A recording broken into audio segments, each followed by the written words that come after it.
السلام علیکم ورحمۃ اللہ وبرکاتہ۔ آج کا میرا موضوع ہے کہ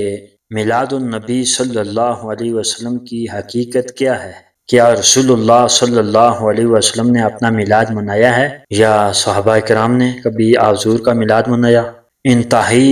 اہم بیان ہے، اس کو آخر تک لازمی سنیں اور صدقہ جاریہ سمجھتے ہوئے آگے اس کو دوستوں کے ساتھ شیئر بھی کریں۔ اللہ تعالیٰ آپ کو جزائے خیر عطا فرمائے۔ میلاد النبی صلی اللہ علیہ وسلم کی محفلوں کی حقیقت یہ ہے کہ ایک شخص یا چند آدمی شریک ہو کر خلوص عقیدت و محبت حضرت رسالت محب صلی اللہ علیہ وسلم کی ولادت اقدس کی خوشی اور اس نعمت عظمیٰ کے شکر میں ذکر شریف کے لیے مجلس منعقد کریں اور حالات و ولادت باسعادت اور ریاضات و کیفیت نزول وحی و احوال و معراج و ہجرت و ریاضات و معجزات و اخلاق و عادات حضور علیہ الصلاۃ والسلام اور حضور کی بڑائی اور عظمت جو اللہ تعالیٰ نے عنایت فرمائی ہے اور حضور کی تعظیم و توقیر کی تاکید اور وہ خاص معاملات و فضائل و کاملات جو اللہ تعالیٰ نے اپنے حبیب علیہ الصلاۃ والسلام کو دیے ہیں، تمام مخلوق سے ممتاز فرمایا ہے، اور اسی قسم کے حالات و واقعات حدیث و آثار صحابہ و کتب مقدسہ سے جو بھی آپ حضور علیہ الصلاۃ والسلام کی تعریف میں بیان کریں وہ محفل میلاد ہوتی ہے، حضور کا میلاد ہے۔ اب میلاد کا لغوی معنی کیا ہے؟ المیلاد وقت الولادت، یعنی میلاد سے مراد وقت ولادت ہے۔ علامہ زبیدی حنفی علیہ رحمہ فرماتے ہیں کہ وَمِلَادُ الرَّجُلِ اسم الوقت الذی ولد فیہ، کہ انسان کا میلاد اس وقت کا نام ہے کہ جس میں اس کی پیدائش ہوئی۔ جناب ڈاکٹر عیسیٰ بن عبداللہ بن مانع الحمیری متحدہ عرب امارات لکھتے ہیں کہ میلاد النبی صلی اللہ علیہ وسلم کیا ہے؟ وہ لکھتے ہیں کہ المولد معناہ اللغوی وقت الولادت او مکانها وفی اصطلاح الائمۃ فهو اجتماع الناس وقراءۃ ما تیسر من القرآن الکریم وروایۃ الاخبار الواردۃ فی ولادت النبی من الانبیاء او ولی من اولیاء ومدحهم بافعالهم واقوالهم ان الاحتفال به یشتمل على ذکرہ مولدہ الکریم ومعجزاتہ وسیرتہ وتعریف بہ، یعنی مولد کا لغوی معنی وقت ولادت یا مکان پیدائش ہے، اور ائمہ اسلام کے نزدیک اس کا مطلب لوگوں کا جمع ہو کر بقدر سہولت قرآن کی تلاوت اور انبیاء کرام میں کسی نبی کی یا اولیاء میں سے کسی ولی کی ولادت کے متعلق وارد ہونے والی روایات کو پڑھنا اور ان کے افعال و اقوال کو بیان کرتے ہوئے ان کی تعریف کرنا ہے۔ ان اکابرین امت کے اقوال اور ان کی تحقیق سے یہ پتہ چل گیا کہ میلاد النبی کیا ہے اور ہم اس میں کیا کرتے ہیں۔ اور اگر آپ حدیث رسول کے مقدس ذخیرہ کو دیکھیں، پڑھیں، سنیں تو آپ کو اسی طرح سرکار دو عالم صلی اللہ علیہ وسلم کے مقدس صحابہ اجتماع کی صورت میں ذکر مصطفیٰ سے اپنی بزم کو منور کرتے ہوئے دکھائی دیں، کیونکہ میلاد النبی صلی اللہ علیہ وسلم لائٹنگ، کناتوں، بلب، کم میں سجاوٹ، لاؤڈ سپیکرز، اشتہارات، بینرز، فلیکسز اور سٹیکرز یا کھانے پکانا، دیگے بنانی، بریانی بنانا، کھیریں بنانی، ان چیزوں کا نام میلاد نہیں ہے، بلکہ میلاد النبی صلی اللہ علیہ وسلم ان تمام چیزوں کے وجود سے بھی پہلے تھا۔ یہ ساری چیزیں تو بعد میں وجود میں، ان اشیاء کا نام میلاد نہیں۔ یہ ہماری خوشی ہے کیونکہ کوئی اپنے بھائی، بیٹے یا کسی کے لیے بھی وہ ان کے لیے خوشی کا اہتمام کرتا ہے۔ شادی میں دیکھیں آپ کیسے گھروں کو سجاتے ہیں، محلے کو سجاتے ہیں، یا برتھ ڈے پر کیا کیا اہتمام کرتے ہیں۔ تو ہم حضور کے لیے سب خوشیوں سے بڑھ کر اہتمام کرتے ہیں تاکہ ہر خوشی پر سیدہ آمنہ کے لال محبوب بے مثال رحمت دو جہاں کی خوشی غالب آئے۔ عام میلاد النبی صلی اللہ علیہ وسلم کی محفل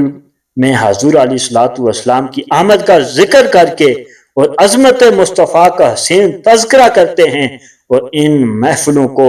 ذکر خدا سے شروع کر کے یعنی تلاوت کلام مجید سے شروع کرتے ہیں اور حضور علیہ الصلوۃ والسلام پر درود و سلام سے اپنی محفلوں کا جو اختتام کرتے ہیں۔ اس پر سرکار دو عالم صلی اللہ علیہ وسلم کی ان دو حدیث کو ملاحظ فرمائیں، آپ کو اس مسئلہ کا جواب مل جائے گا کہ صحابہ کیسے اہتمام فرماتے تھے حضور علیہ الصلوۃ والسلام کے ذکر کی محفلوں کا۔ تو ممبر پر حضور علیہ الصلوۃ والسلام کا خود اپنا میلاد بیان کرنا۔ فقام النبی صلی اللہ علیہ وسلم علی المنبر، تو حضور صلی اللہ علیہ وسلم ممبر پر کھڑے ہوئے۔ فقال من انا، تو حضور نے فرمایا میں کون ہوں؟ فقالوا انت رسول اللہ علیہ السلام، تو صحابہ کرام نے کہا کہ آپ اللہ تعالیٰ کے رسول ہیں، ہماری طرف بھیجے گئے ہیں۔ فقال انا محمد بن عبد اللہ بن عبد المطلب، تو حضور نے کہا کہ میں محمد بن عبداللہ بن عبد المطلب ہوں۔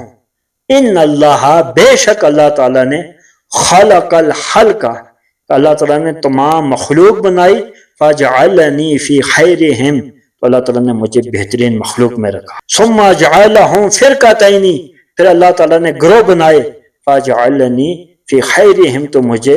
اچھے جو ہے گروہ میں اچھے فرقے میں رکھا۔ ثم جعلہم قبائل، تو اللہ تعالیٰ نے اس کے بعد قبیلے بنائے، قبائل بنائے، فجعلنی فی خیرہم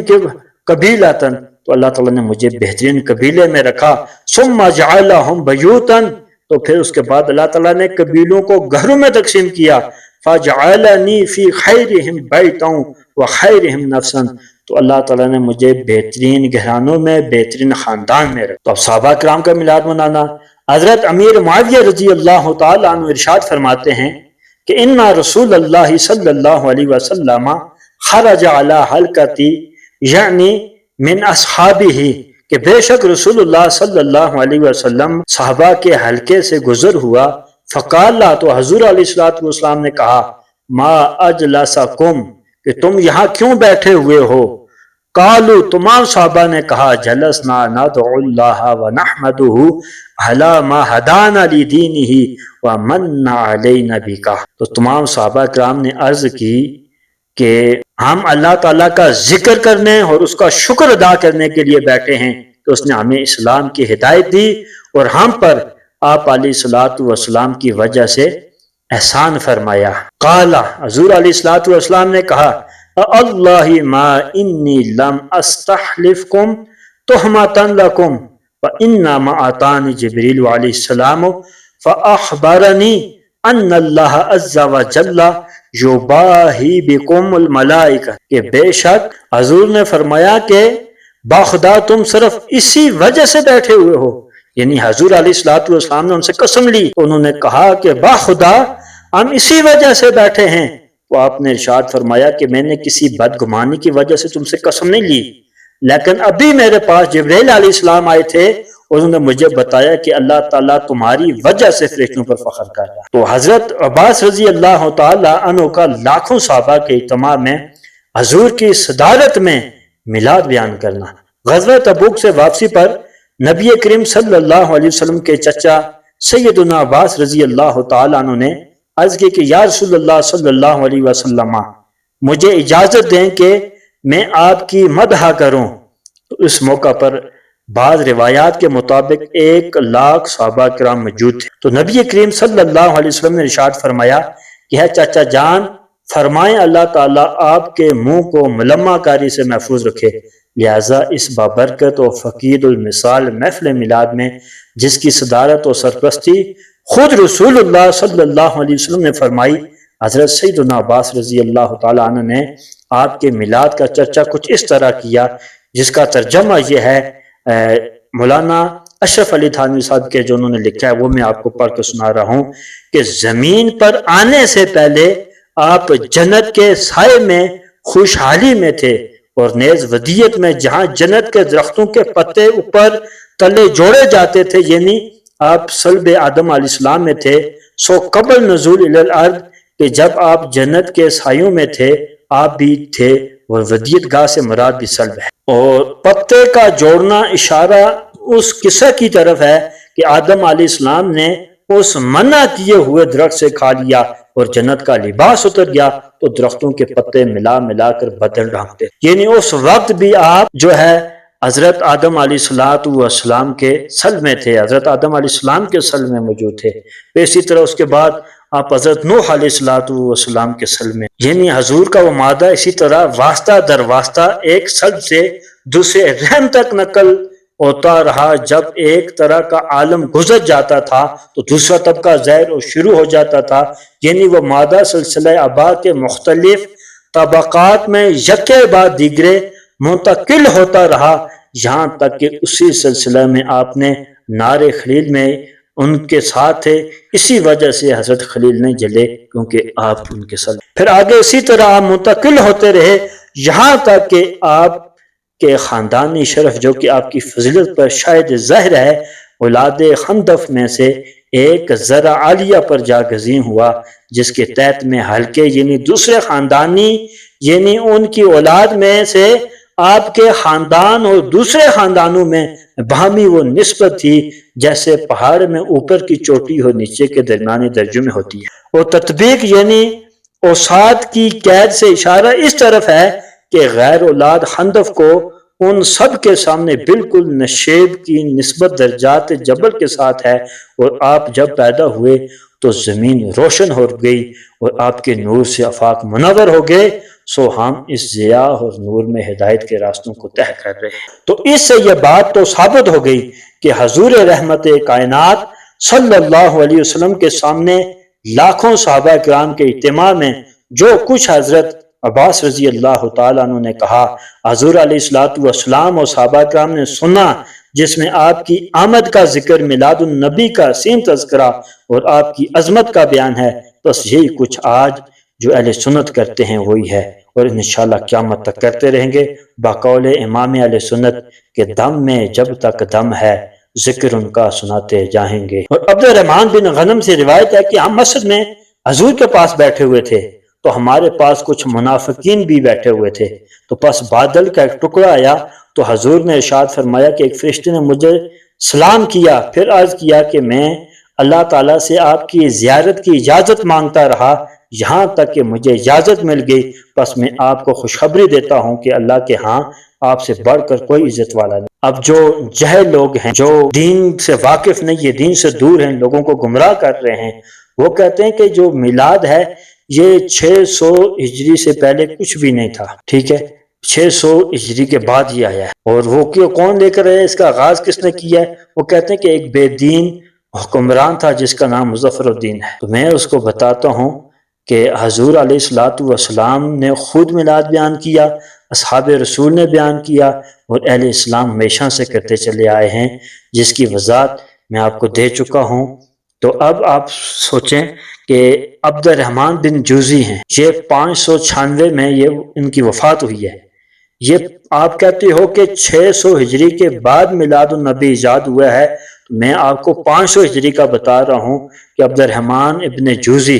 وہ کہتے ہیں کہ اہل مکہ و مدینہ، اہل مصر، یمن، شام اور شرق و تا غرب عالم اسلام ہمیشہ سے حضور کی ولادت کے موقع پر محفل میلاد کا انعقاد کرتے اور ماہ ربیع الاول کے ظہور کے ساتھ ہی خوشیاں مناتے چلے آئے۔ تو علامہ ابن جوزی کی